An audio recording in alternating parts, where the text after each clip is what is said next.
السلام علیکم ناظرین۔ کسی بھی قوم پر عروج و زوال یکدم نہیں آیا کرتا۔ عروج و زوال آتے آتے سالوں نہیں صدیاں بھی لگا دیتے ہیں۔ آج ہم بات کرنے جا رہے ہیں کئی سلطنتوں کے عروج و زوال کی گواہی دیتی آیا صوفیہ کی۔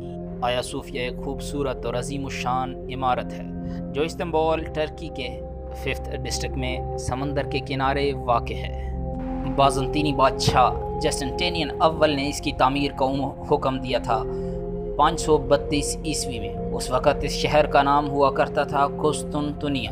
یہ شہر بازنٹائن سلطنت کا دارالحکومت ہوا کرتا تھا۔ اس عمارت کو تیار کرنے کے لیے میٹیریل بحیرہ روم کے دوسرے پار سے لایا گیا۔ 537 عیسوی میں 5 سال 10 ماہ کے عرصے میں اس کی تعمیر مکمل ہوئی تو آرتھوڈاکس چرچ کے سربراہ کا مقام بن گئی۔ اہم ترین بازنطینی تقریبات جیسا کہ شہنشاہ کی تاج پوشی وغیرہ یہیں پر ہونے لگی۔ تقریباً 900 سال تک یہ عمارت آرتھوڈاکس چرچ کا گھر رہی۔ 13ویں صدی میں یہ عمارت کچھ عرصے کے لیے جب یورپی حملہ آوروں نے قسطنطنیہ میں لوٹ مار کی تھی، یہ کیتھولک چرچ کے زیر اہتمام بھی رہی۔ 1453 میں سلطنت عثمانیہ کے سلطان محمد دوئم نے قسطنطنیہ پر قبضہ کر لیا۔ شہر فتح کر کے اس کو استنبول کا نام دیا گیا اور بازنطینی حکومت کا خاتمہ کر دیا گیا۔ اس عمارت کے بارے میں ایک وہم مشہور تھا جس کے بارے میں خیال کیا جاتا تھا کہ یہ عمارت کبھی بھی دشمن کے قبضے میں نہ جا سکے گی۔ سلطان محمد فاتح قسطنطنیہ میں داخل ہوا، اس کی فتح کی خبریں آنے لگیں تو عوام کی کثیر تعداد نے اس عمارت میں پناہ لے لی۔ ان کا خیال تھا کہ جیسے ہی سلطان فاتح ان کی طرف آئیں گے تو کوئی غیبی طاقت اس عمارت کے تحفظ کے لیے ان کو شکست دے دے گی، لیکن ایسا کچھ نہ ہوا۔ سلطان فاتح عمارت میں داخل ہوئے اور سب کو جان کے تحفظ کی یقین دہانی کرائی۔ فتح والے دن سلطان فاتح نے فجر کی نماز کے بعد اعلان کیا کہ ظہر کی نماز آیا صوفیہ میں ادا کی جائے گی۔ اس سرزمین پر پہلی نماز ظہر ادا کی گئی، اس کے بعد چند روز بعد نماز جمعہ بھی یہیں پڑھا گیا۔ قسطنطنیہ کیونکہ سلطان کی جانب سے صلح کی پیشکش رد ہونے کے بعد بزور طاقت فتح کیا گیا تھا، اس لیے مسلمان ان کلیساؤں کو باقی رکھنے کے پابند نہ تھے اور اس بڑے چرچ کے ساتھ جو توہم پرستی اور وہم ابہام وابستہ تھے اس کے لیے اس کو ختم کرنا ضروری تھا۔ سلطان فاتح نے اس چرچ کو مسجد میں تبدیل کرنے کا ارادہ کیا۔ وہاں پہ راہبوں کو اس کی پوری قیمت ادا کی گئی اور یہ قیمت بیت المال سے نہیں، سلطان نے اپنے جیب سے ادا کی۔ وہاں موجود تصاویر کو مٹا دیا گیا، قبلے کا رخ چینج کیا گیا اور اس کے بڑے بڑے مینار بنا دیے گئے۔ اس کے بعد یہ جامع آیا صوفیہ کے نام سے مشہور ہو گئی۔ سلطنت عثمانیہ کے 500 سال یہاں پہ 5 وقتی نماز ہوتی رہی۔ اس عمارت کے خرید و فروخت کے ڈاکومنٹس آج بھی ترکی کے دارالحکومت انقرہ میں موجود ہیں۔ اس کے سامنے ایک خوبصورت چمن ہے۔ اس کے بعد اس کا مرکزی دروازے کے دونوں طرف پتھر نصب ہے جہاں پہ پہرے دار کھڑے ہوتے ہیں۔ اندر ایک وسیع ہال ہے جو مربع کی شکل کا ہے۔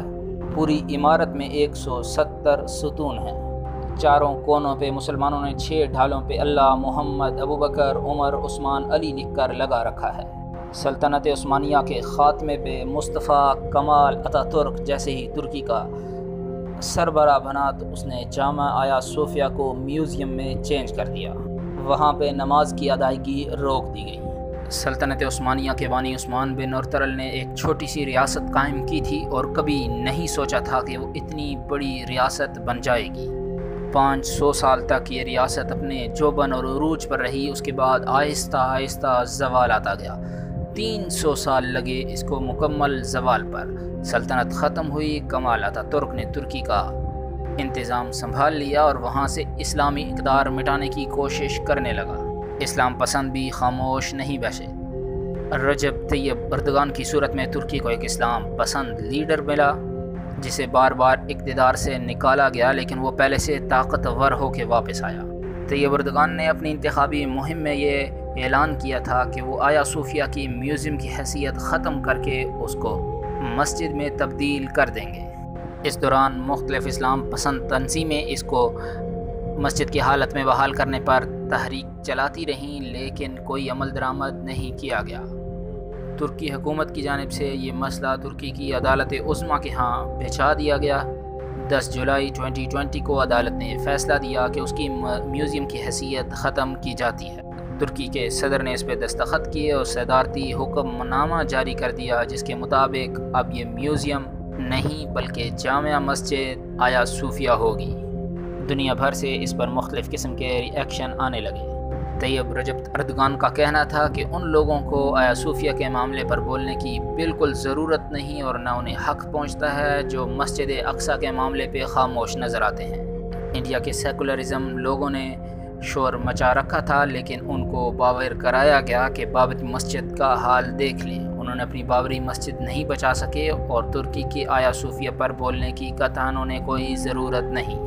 دنیا بھر کے مسلمانوں کی جانب سے طیب رجب اردگان کے لیے نیک خواہشات کا اظہار کیا جا رہا ہے، اور یہ معلوم ہوتا ہے کہ یہ مسلمانوں کے عروج کی ایک داستان لکھ رہے ہیں۔